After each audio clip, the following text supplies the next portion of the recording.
they made you memorize Newton's law of cooling.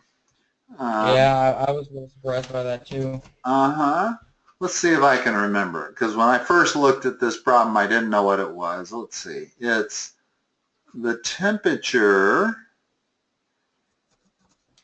of T, I guess of T, like this, huh, Hmm. is equal to the temperature of the median minus temperature of the outside minus temperature of the median times what? What? How's it go?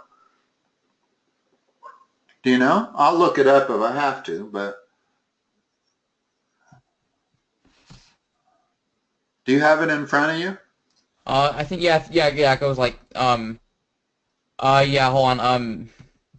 It's the T plus the temperature of the or T plus in parentheses the initial temperature of the heated object of the object minus the constant temperature, Okay, hold on. and then you multiply that by.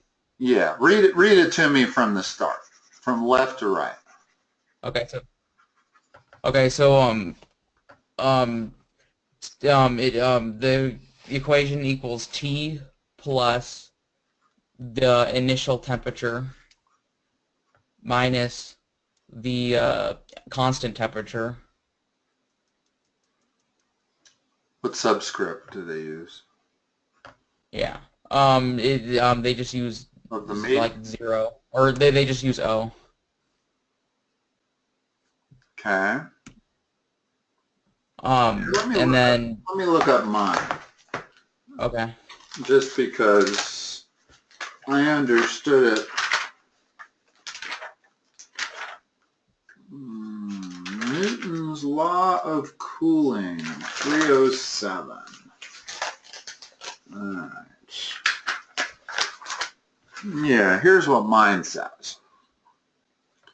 And I understand this one perfectly. The temperature as a function of time is what that means, Mhm. equals the temperature of the medium,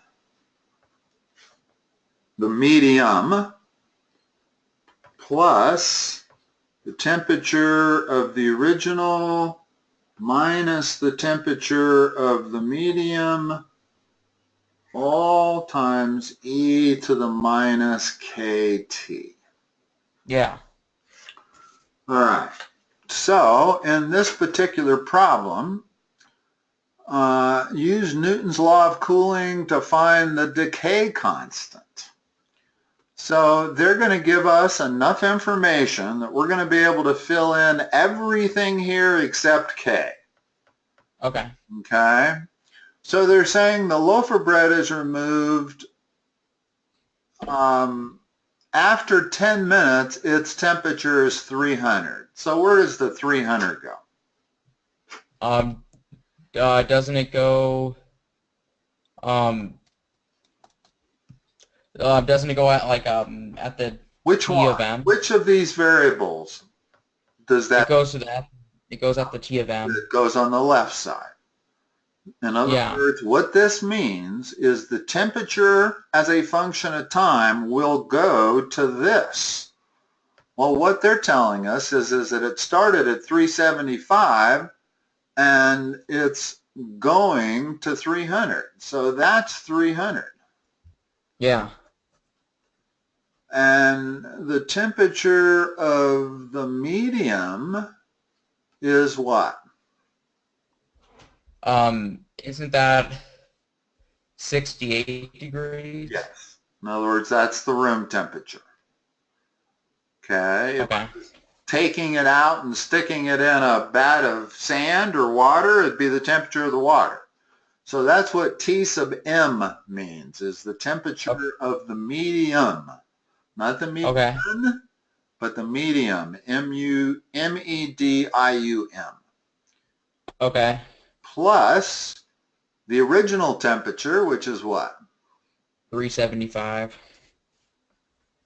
Minus the temperature of the medium, And it's to the Yeah. minus k. Well, they tell us that all of that happens. It goes from 375 down to 300 in 10 minutes. So Yeah. t is 10. Yeah.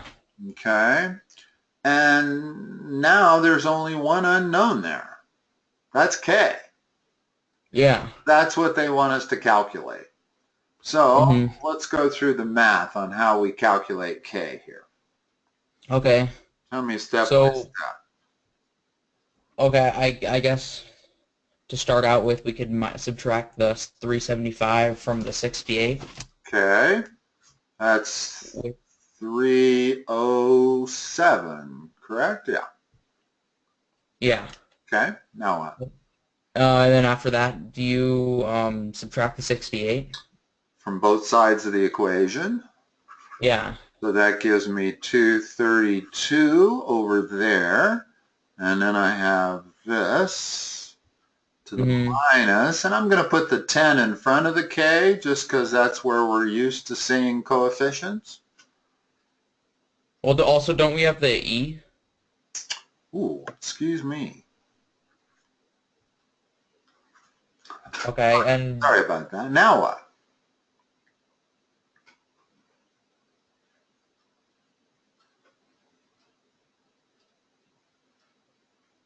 What's the next step? What kind of an equation is this? Is it algebraic or exponential?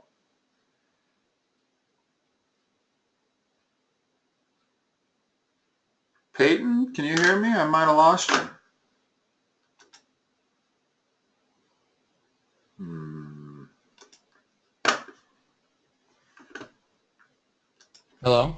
Yeah, you back. Okay, good. Yeah, Yeah, I'm not really maybe like a connection timed out or something. yeah, I'm not sure. It said offline, Huh. offline, and then it came back right away. Usually when it says offline, that means somebody's computer is just rebooted on your end or something. And usually I have to wait. Huh. Yeah, my computer kind of froze up a Well, that's interesting because usually it doesn't unfreeze unless little you bit. power it down and reboot it. So I'm not used to seeing somebody go offline for like 10 seconds and then come back. Usually when a person goes offline, it's 5 minutes before they. Yeah, no, yeah, it kind of froze up a bit. Yeah, interesting. Okay. So what's the next step? Hmm. Also, we divide out the 307.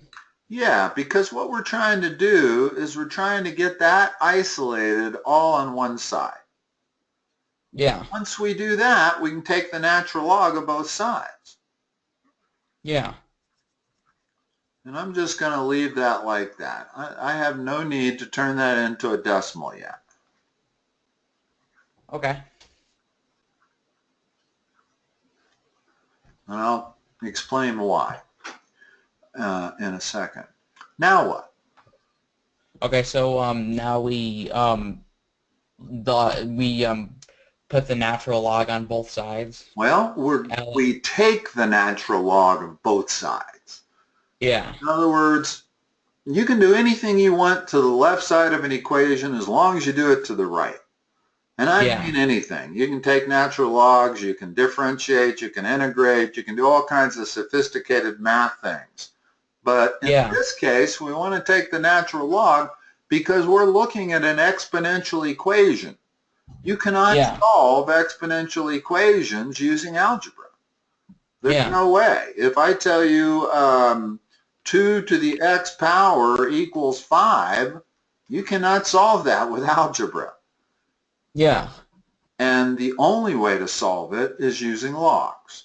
So anytime yeah, you see an exponential equation, which means the variable is in the exponent, know that you want to isolate and then take, and natural log works pretty good for all of them.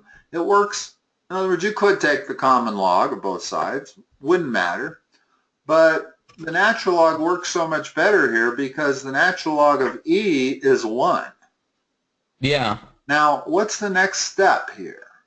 What does the Well, right side become? the ln and the e both cancel out, so you're just left with negative 10k. Right. Primarily, what you're doing is once you've put this in logarithmic form, now you can use the rules of logs. And the rules of logs say that if you have something as an exponent, you're allowed to bring it down and put it in front like that. Yeah. And that's what this right side I can do. And the advantage of that, it's not just that the natural log of e is 1, it is, so I can cross that off and replace it with a 1, but it turns it into an algebraic equation. Okay. Instead of exponential, and that's all the difference in the world. I can solve this. Remember, this is just a number. That's all it is. It's a number you can get out of your calculator. I may not know what it is, but I know it's a number you can get out of your calculator. Yeah. So now I'm trying to solve for k, that constant that they asked for. So I'm going to divide both sides by minus 10. Now, is that a positive or a negative number? Is it a, I think it's a... It's going to be a positive number. Here's the thing about logs, and it's worth knowing this. If I draw any log curve, when I take this point right here is 1, 0. Okay? So Yeah. when I take the logs of numbers that are bigger than 1, I get positive results, right? My y is above the x-axis in all cases. And if I take logs of numbers between 0 and 1, I get negative results, always, all the way down to negative infinity.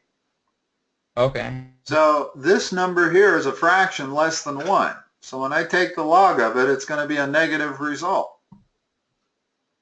Divided by a negative 10, I'm going to end up with a positive k. Now, do you have your calculator in front of you? Yeah, I do. Let's come up with a number for that. I got I got k equals 0.028. 0.028. Yeah. Sure about that? For some reason, yeah, let me do it in my calculator also, because I just had this session the other night, and I seem to remember there were 2 zeros in front of the answer, but let me do that in my calculator here. Hold on.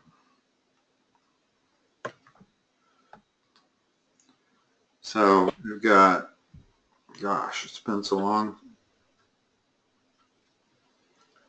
I have an Inspire. What do you have? yeah, I have an Inspire too. Okay, so I'm taking the natural log of 232 divided by 307. And what is that? That is negative 0.28. So when I divide that by minus 10, you're right. Okay, so that's the correct k. And now I can go back and I have everything I need. In other words, the specific equation, what we're looking at here is Newton's general equation for cooling, okay? Okay. But in this particular model where I have, a loaf of bread coming out of an oven into room temperature and it takes 10 minutes to cool down, well, this bread, the general equation is going to be this.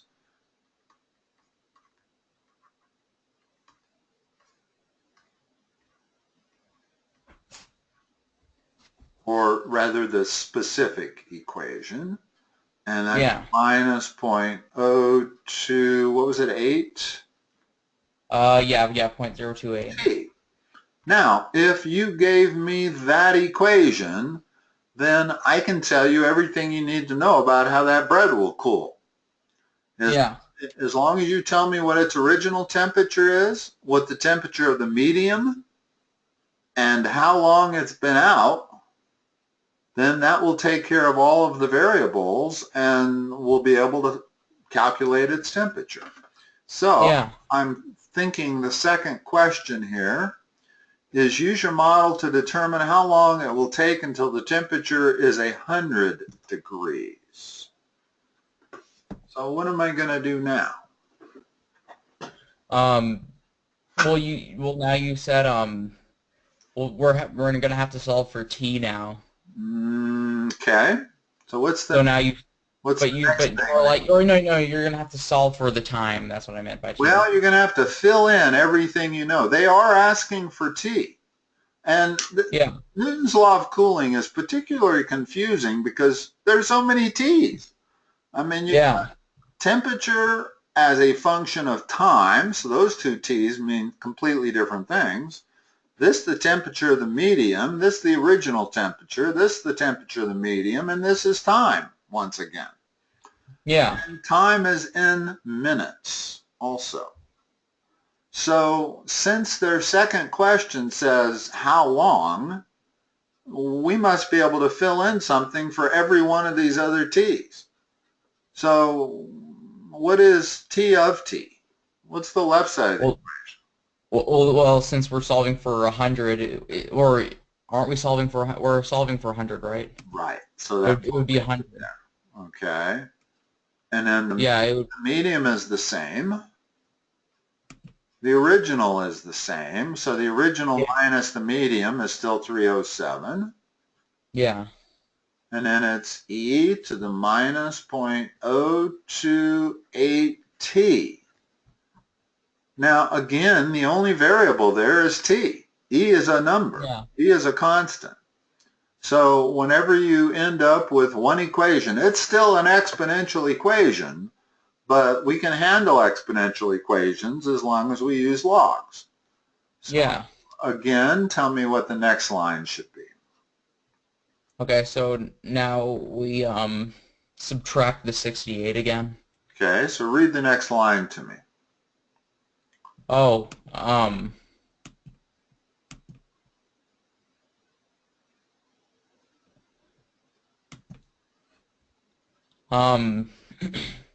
So would it be?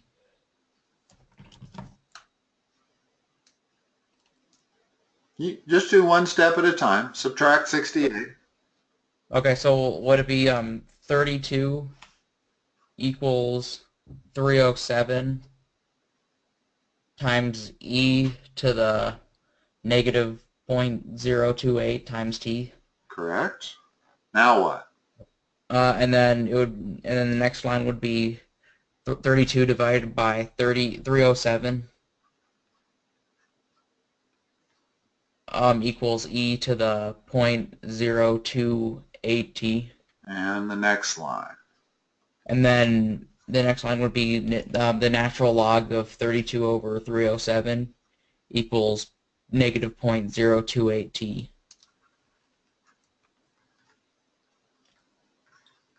So t is equal to, and the final line?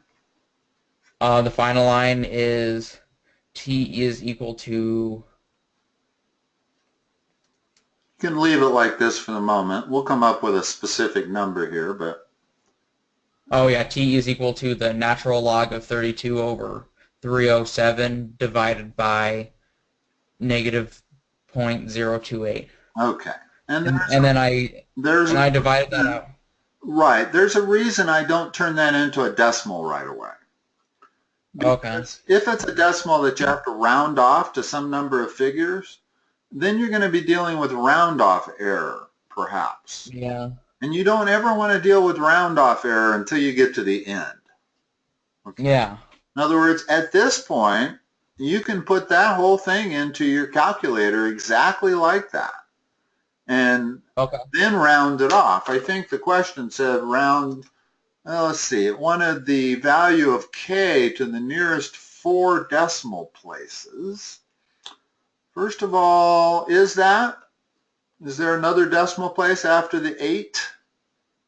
Because There are more. Um all I need is the next two. I think they're 1, 1, are they not? it was 0.02, or actually Yeah, it was like 0.028011. So it does round off to 0. Yeah. Okay. This is the answer you want to give. Okay. Okay. They're not the same number, incidentally. This one is absolutely clear to everybody that we rounded it off to 4 decimal places. This Okay. one, if we write it like this, well, we could have rounded it off to 3 decimal places, meaning the 4th decimal place could be up to 4. Okay. Okay. So knowing you might actually lose a point if you gave this as an answer. Okay. You only because it specifically said give it to the nearest 4 decimal places. Okay, so how long will it take our temperature to get down to that? Would we come up with on this number over here on the right? Oh, how long did it take? It was like 80.754. Okay, yeah. I seem to remember that. 80.754. Now, the instructions said, they didn't tell us how many decimal points to round this off to. Yeah. To be safe, I would do 4. Okay. Okay? I mean, probably doesn't want it to 4. You don't tend to round time off to 4 decimal places. So I don't know. That might just be my paranoia. But because he didn't really say. So 80.754, what's the unit on that? Hours? Is it? I think it. Days? I don't. Let me. Minutes? I think it's. I think it's minutes. It's minutes. T can be in anything. It could be Yeah. in days. It could be in months. It could be in years. It's in minutes because they gave us minutes when we calculated K. Yeah. If they'd have said that it took 1/6 of an hour, and we would have used, that's the same as 10 minutes, but if we'd have used 1/6 for T, we'd have gotten a different K. So depending on the unit you use for your time, K is different. So the Yeah. K we came up with is only if T is in minutes. So this answer here is definitely minutes. Okay. And does that pass the ballpark test? In other words, it took 10 minutes to go from 375 to 300. Yeah. Is 880 a likely answer for it to drop another 200 degrees?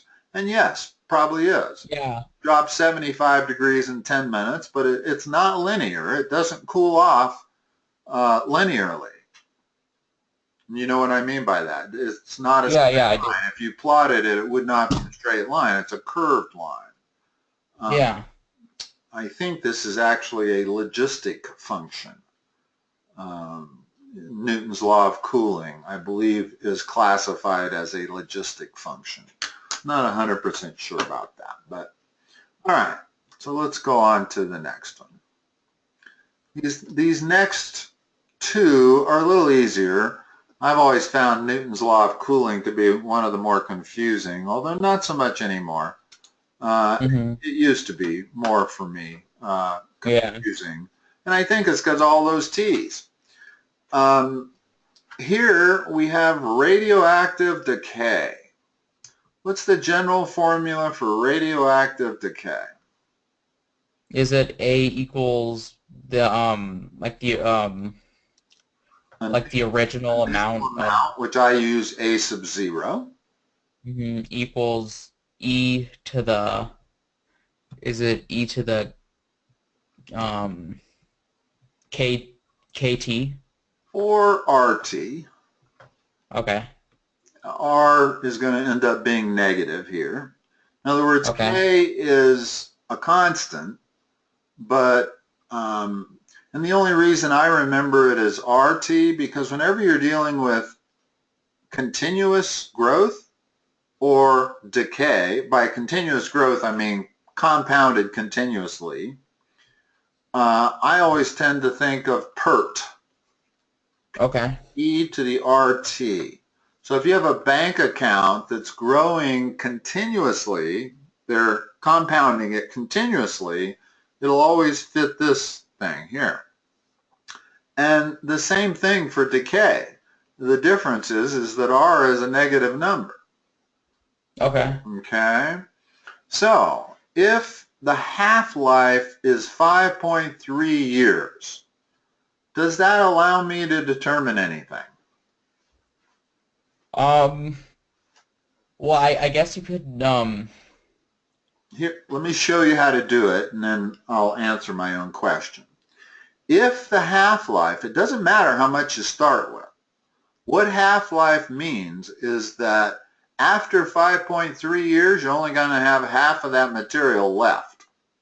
yeah. So whatever P is, the starting amount, you're going to end up with half of that Okay. at the end of the time.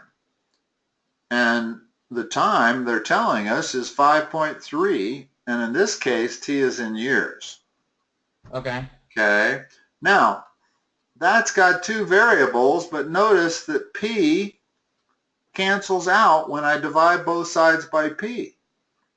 Okay. So immediately I get this, and now I've only got one variable, R, and I can solve it with natural logs.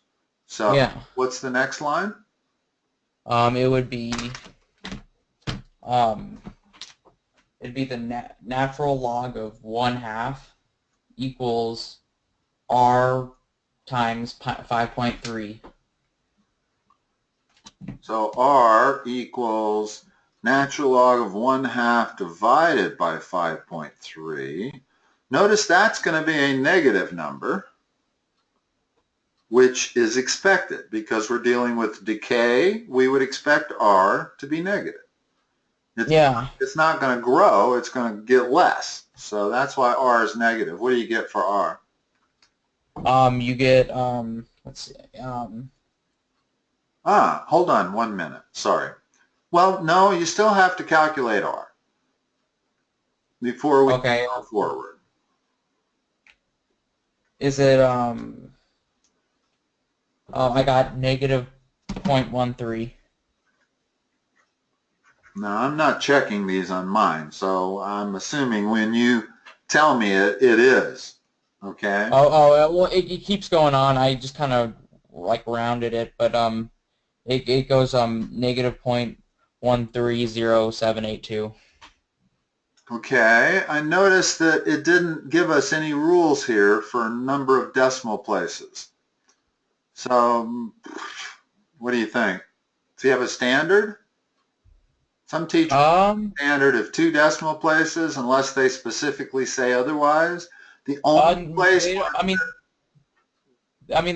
really have a standard. I mean, like, unless they tell you to, but you just can kind of, I think you can kind of round at your own. Okay, yeah, probably. If they don't give us any instructions on how to round it, then there's nothing wrong with rounding it here. Okay. Yeah. Now, notice that we were able to calculate R without the initial amount. Even though it's giving us the initial amount, that has to do with the other two questions. But key is that when you have radioactive decay and it goes, especially on questions involving half-life, then the original amount always goes to half the original amount, and the amount cancels out when you divide, so figuring out R is not dependent on how much you start with. Yeah. It's just the coefficient for this particular. So the specific equation for this is going to be, in other words, once we figure out R, then that's our specific equation for cobalt-60, where T is in years. And that's an important thing. In other words, this is not the equation if T was in months. Yeah. would be a different R. But as long as T is in years, then this is what R is. It Yeah. basically means that it's going to lose 13% of its mass every year. Yeah. And that makes sense that in 5 years it would lose pretty close to half of its mass. Yeah. Now we can answer these other two questions. In other words, now that we have the specific equation, what will you have 1 year from now? Well, tell me what to write. Um, 1 year from now, you'd do um.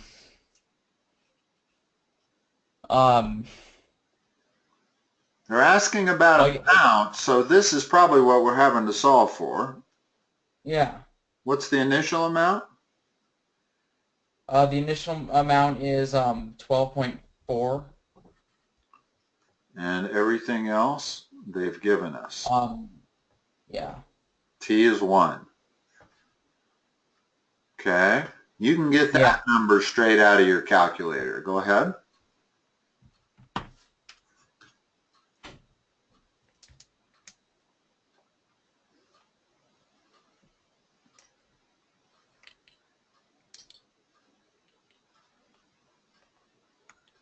Okay, it's 10.8884. Okay. And that makes a lot of sense too. If this is losing 13% of its mass every year, Yeah. then that makes a lot of sense. That would be Yeah. the answer. Okay. Just set up the equation. I realize we're beyond our half hour here. Okay. I don't know what you want me to do.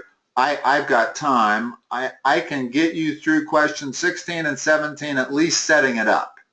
You want? Okay. Yeah. Yeah. That's fine. Should we go? Okay. So we've solved for A. How do I solve for B? Just give me the equation. We won't come up with an answer, but if you can get it set up. Well, you would just set. Right, like give me the you equation. would just set everything equal to 3. All right. So I'd set that equal to 3. And it would leave T there. Mm-hmm. Okay, because T is no longer 1 year. In other words, Yeah. once I set the left side to 3, then the only variable is T. Now I have to solve for T, and I'm going to use natural logs to do it. And you're going to use Yeah. the same process we used on the other one. Okay, Yeah. let's get the last one set up, and then I'll let you go. Okay. So if the half-life of silicon-32 is 710 years, here's our general. Whoops. That's not a negative yet. So how do I solve for R? Remember that if they give us the half-life, then I can solve for R, right? Yeah. How? Also, we know that the T equals 710. Okay, give me the equation from left to right, not from right. Okay. Okay. So it would be A A equals What's A going to be? um What's A going to be? oh well oh yeah well if are we starting from B, or are we starting at B? We're starting from half-life. What half-life means is how long it takes to lose half of the mass. Oh yeah, it would be 1/2 A. A sub 0. Exactly. Yeah. So that's what goes there. Equals whatever the initial amount we started with was. Doesn't matter what it Yeah. is. Yeah. E to the R times 710. In other words, they're Yeah. telling us that in 710 years, the amount of whatever you started with is going to be only half of that. Yeah. Okay, and now that goes away with that, and now there's only one variable, R, and you can solve for it using logs. Yeah. Okay, and Okay. write the equation if 40 grams is present now. So what is the specific equation for A? What's the answer? It would be